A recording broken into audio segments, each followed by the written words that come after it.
Well, good morning, good evening, good afternoon, depending on where you're joining us from. My name is Nina Sun, and I'm an associate editor for Sexual and Reproductive Health Matters.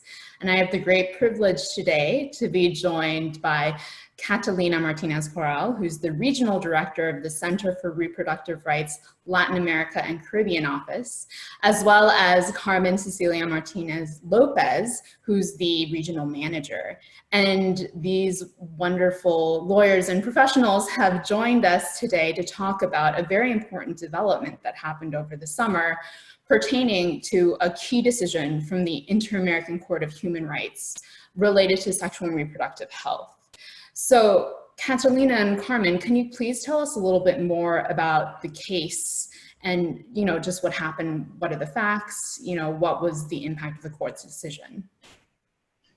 Yes, of course, Nina. Thank you so much for doing this interview and to feature this case that is a very, very important case for the LAC region, the Latin America region.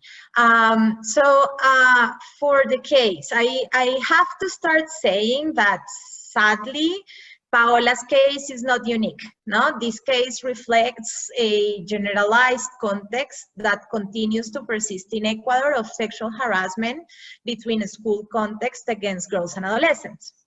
And I wanted to start with that because it is important to say that even if we represented the case of Paola in this regional litigation, we wanted also to set standards for all of those other girls and adolescents that are facing this violence in the region. So I will give you a brief description of the case, and then I will tell you a little bit about the standards that this case sets around sexual and reproductive rights. So Paola Guzmán was a young schoolgirl who was a victim of sexual harassment and rape between her school. At 14 years old, the school's vice principal took advantage of Paola's academic difficulties and engaged with her in a predatory sexual relationship that lasted for over 2 years.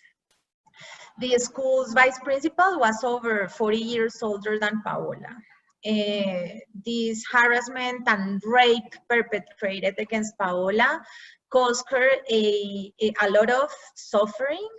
And another thing that it is important to mention is that these facts were well known by school authorities. They normalized this conduct as they treated this as a relationship that began because of a seduction from Paola. Even more, when she was 16 years old, the school's inspector questioned Paola about the nature of this relationship with the vice principal and asked her mother to go to the school so that she would be informed of this bad behavior from Paola, no? And we see how the stereotypes played a very important role here as the school decided not to protect Paola, but instead to make her guilty of these violations that were being committed by the vice principal against her. So the suffering caused by these abuses and the harassment and the lack of protection led Paola to take the decision of poisoning herself. So and she took this poison before going to school. So once she was at the school, Paola shared with her friends that she had taken this poison.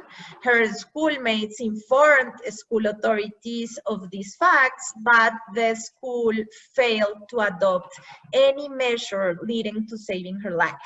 The only measure the school adopted was to take her to the nursing office to pray for her soul.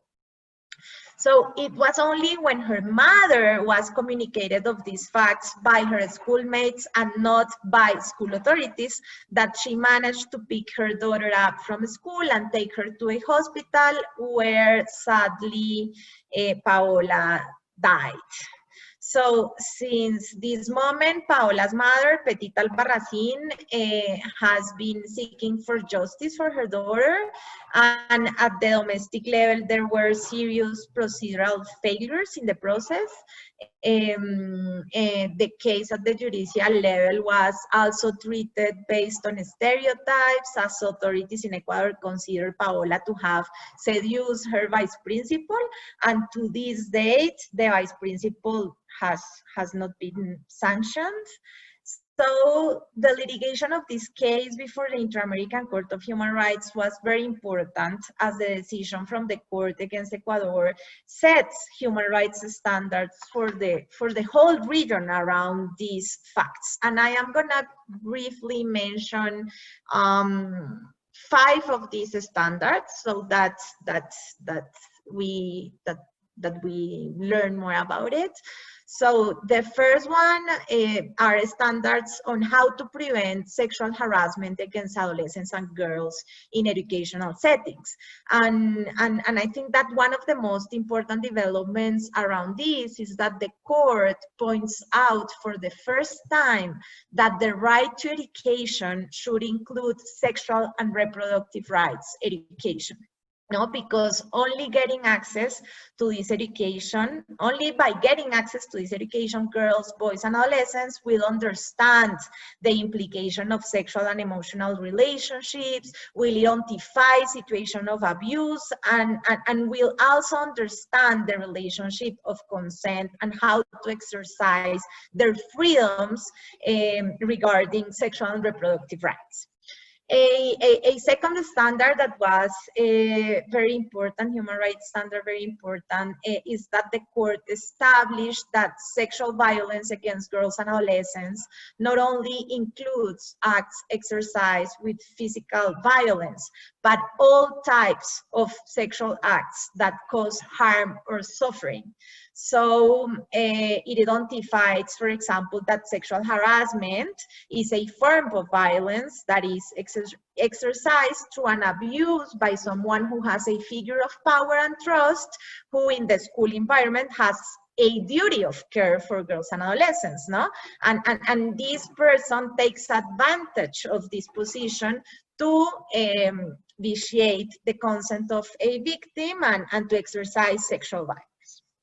A third standard that was also very important in this decision is around progressive autonomy of girls and adolescents.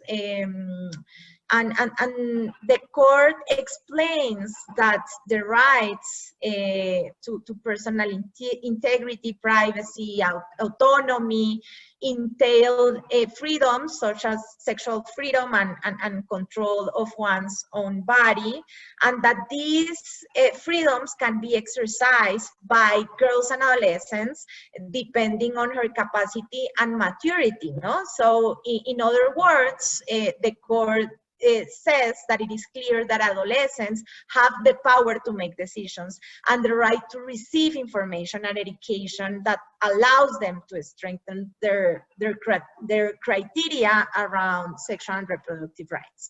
And finally, and I think this is very important too, the court develops a great interpretation on the gender stereotypes that allowed all of this to happen, no? Because the victim was considered like a provocateur, and this made authorities to believe that she didn't deserve any protection and to not consider her as a victim of sexual violence, no? And that is why these acts were tolerated by the school institution and the judicial system. And these stereotypes are based on the fact that any woman who approaches a man for help does so with the intention of seducing him and opens the door to a transaction where our bodies and sexuality are part of that exchange. So I will let my answer there, and I'm happy to continue. Yeah, I mean, thank you so much for giving that summary and for giving those key normative standards. I mean, it's so important to have these standards set. And, you know, I'm curious, so the case happened in Ecuador. you know, what are the implications of these normative findings, not only for Ecuador, but how do they apply also to the region? Yeah, well, as I stated before, the Paola case is not an isolated case, no? It's part of a context. So just to give you some numbers, for example, in the LAC region, 1.1 million girls have suffered from this form of sexual violence at the regional level. So a decision from the Inter-American Court is very important, because the court not only sets standards that I have already mentioned, and not only give recommendations, in this case to the state of Ecuador, no, because the state of Ecuador was the one that was found responsible for these facts, but also these recommendations that the court makes, that are recommendations that can be individual, that means the court ordered reparations for our clients, but also they do recommendations in a more general and structural way, trying to avoid that these facts don't happen again in a country. So, for example, in this case, the court decided that it is important for governments to adopt measures to prevent and protect sexual violence, not only in Ecuador, but across the region. And to prevent these facts, the court also mentions that it is important that girls and adolescents can access sexual and reproductive rights education, because it is only by accessing this kind of education that they are gonna understand the implications of their sexuality and reproduction, no? And because this is something that the court is stating in a very structured and general way, the implementation that Ecuador is going to make around this case in creating these public policies to advance the protection of girls and adolescents in its country, it's going to be a model and an exercise to be followed by other governments and states in the region that are part of the Inter-American Court on Human Rights. So that is why a decision from the court not only applies to Ecuador, but also these standards set by the court apply to the 25 states that have ratified the court until now. So it's going to have a very broad impact. Great, thank you. And, you know, as you mentioned, one of the things that we noticed working on sexual and reproductive health issues is that violence against women and violence against children in particular is tragically still a very relevant public health issue. I mean, we've seen the skyrocketing rates of domestic violence that has occurred since, you know, COVID-19 and confinement. And, you know, I'm wondering, obviously the case predates what's currently going on in 2020, but violence against women and violence against children is an epidemic that has existed for a very long time. So I'm wondering, how did the court take this into account in its judgment? Did it address it in any way explicitly? Did it refer to kind of the public health underpinnings of violence? Yeah, thank you, Nina. This is a very important question. So the court, the Inter-American Court, understood that in Paola's case, the sexual harassment is a pandemic within Ecuador, no? This taking into consideration that this tribunal also identified that at least since 1998, the problem of sexual harassment within school context in Ecuador was in the rise, no?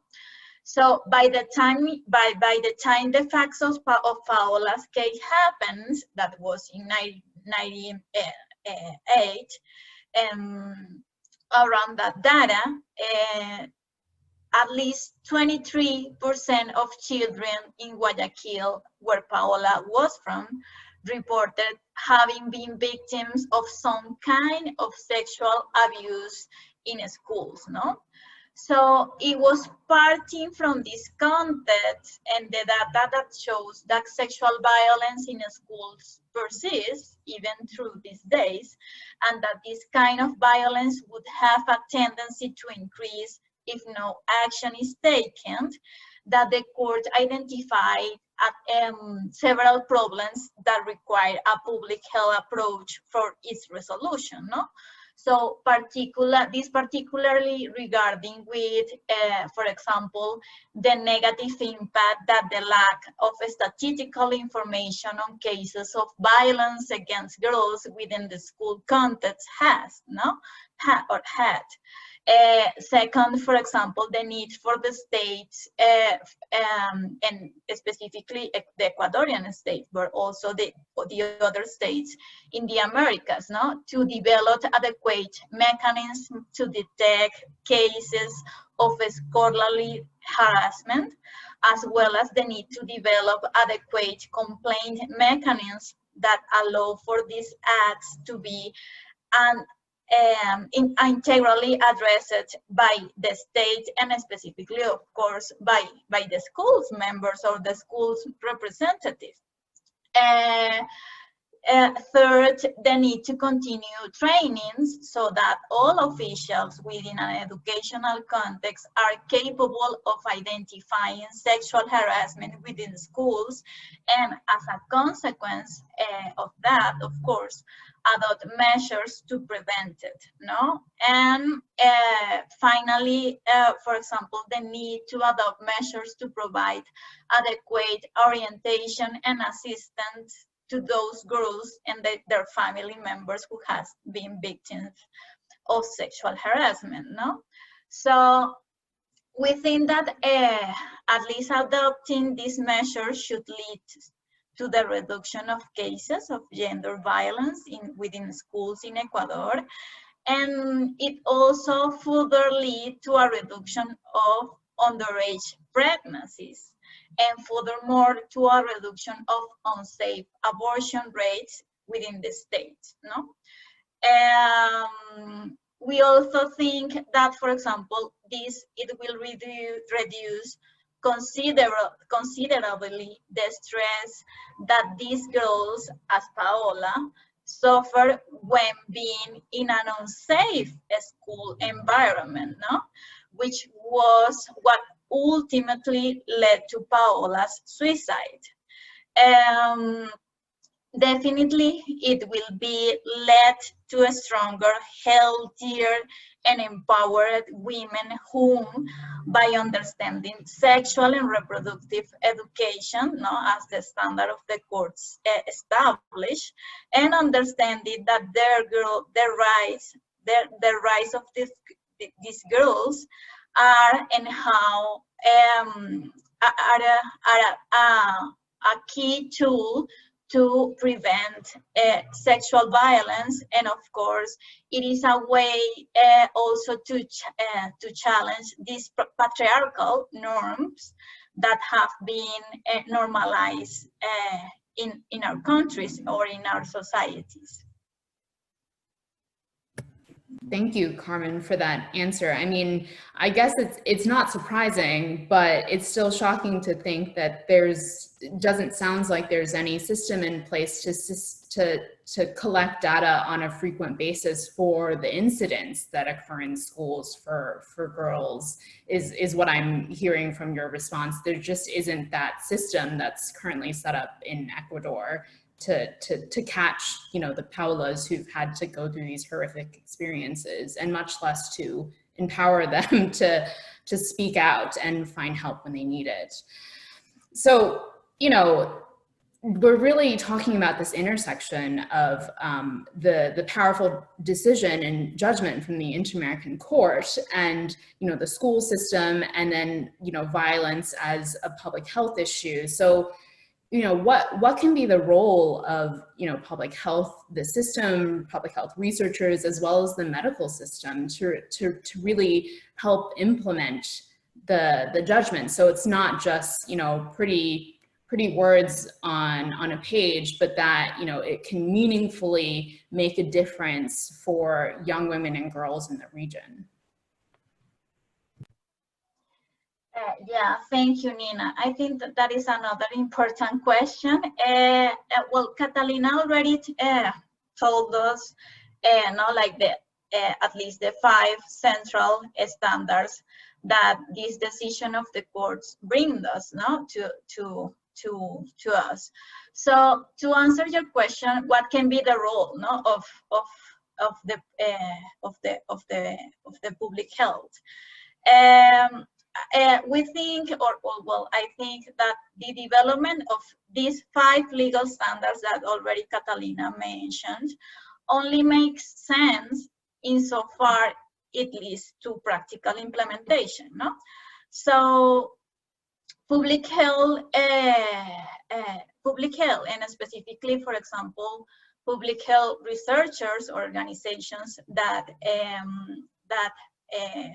have a mission or an approach of public health, I think that they are called upon to the development of the mechanisms and adequate strategies to guarantee the realization of these rights to health altogether, no? So what this means, no? In particular case of the rise of girls and adolescents, the research and development of novel or existing policies that somehow relate to access to sexual and reproductive health and education is cornerstone, or is a cornerstone for the satisfaction of these rights, no? For example, the reparations that the court ordered in the Paola's case reflect on that idea, no? For example, insofar Ecuador was obligated to develop public policies towards facilitating access to sexual and reproductive education, the promotion and documentation of mechanisms to denounce acts of sexual harassment in schools, and accessibility to information concerning cases through Ecuador, no? So we count on public health researchers and organizations, of course, to translate these court orders into effective mechanisms that allow to solve these structural problems in Ecuador, but also in most countries of Latin America, no? And not only to solve it with a public health approach, of course, but also adequately assure a non-discriminatory access to health and education to girls, no? I think that, for example, an effective model in Ecuador could serve as a cornerstone to implementing these judgments standards through the region, taking into consideration that the judgment recognize the rights that girls and adolescents have, and that states' duty to adopt measures toward assuring satisfaction of those rights. So public health researchers, and medical system now have the opportunity on brainstorming and why not, no? Jointly together with the organizations that are working very hard as the center and CEPAM-Guayaquil to create and implement the path towards compliance with this duty, no? Yes, I will let my answers there. This is so fascinating. Thank you so much, Carmen. And, you know, I have to ask, so, you know, what are your plans in terms of following up with the case? Do you have anything concrete planned in terms of, you know, getting the ball rolling for that implementation? Yes, can start answering that, and then Carmen can complement me. But I have to say that the government of Ecuador has already said that they are going to comply with the decision, which is very important. That shows the political will of Ecuador to fulfill with a decision from the most important human rights body of the region. And in that sense, the government has already contacted us to begin conversations on the implementation. This means that we are already talking about how the government is going to comply with the decision. This means that they need first to be able to fulfill the individual reparations of the case, of course, which means being able to fulfill with the reparations for Paola's mother and sister, and these are different measures, not only economic reparations, but also reparations around the government recognizing its international responsibility and offering public apologies to the family for all what happened to her daughter. Also, they have to give to Doña Petita, mother of Paola, and her sister, measures regarding access to health, to mental and physical health, and also symbolic measures such as, for example, declaring a day for victims of sexual violence in name of Paola Guzmán Albarracín, an official day in the country, and also giving Paola's like graduation, like symbolic graduation from school. So those are some of the individual reparations that we are already discussing with the government. And also with the government, we are establishing a plan for the general measures of reparations, which means how the government is gonna create public policies to prevent and protect victims of sexual violence. And as a huge component of this part of the implementation, the center and our partners in Ecuador, CEPAM-Guayaquil, are demanding the government in Ecuador to create policies around how to include sexual and reproductive rights education as part of the official and public curriculum of education. And in this sense, we are already in a table having conversations, and we are including also other important actors that need to be part of this conversation. Some international organizations, such as the Inter-American Commission of Women, are going to be part of the implementation. Also, international cooperation that are based in Ecuador and that are supporting the government to fulfill its goal on sustainability, no?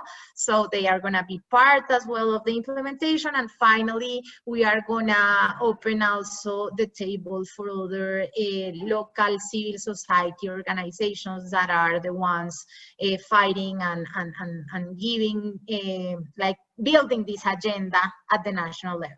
So this is how we are approaching the implementation now with Ecuador. And the idea is that with this implementation that we are going to be able to put together with the government of Ecuador, we will have a model on public policies for accessing sexual and reproductive rights education that can be applied in other countries. I don't know, Carmen, if you want to complement me. No, Cata. Maybe just saying that we will, in line with Catalina just mentioned, we are going to work very hard, no, especially that for girls and adolescents in Ecuador, but also in Latin America, have the right to live a life free from violence. coercion, harassment, and abuse, and of course, specifically or with an important approach with educational context, in an educational context, and that in girls, in adolescents, in line, of course, with their progressive development, have a right to make autonomous and informed decisions over their own reproductive health and bodies. Just that. Just that. I mean, you say it as if it's just so small, but I mean, this is really exciting news, and it's incredibly, you know, heartening to hear that Ecuador has already said that they're going to comply and that you're already getting the ball rolling. So congratulations to you and your partners, and you know, thank you so much for your time today to share about the case and about how things are going. I hope you'll keep us updated on how things go in implementation. But for now, I just want to thank both of you and thank your partners for highlighting the case that Paola had to go through. And it sounds like it's going to really make a difference in terms of guaranteeing the right to education, the right to autonomy, and importantly, the right to health for a lot of women and girls in the Latin American region. So thanks both very much.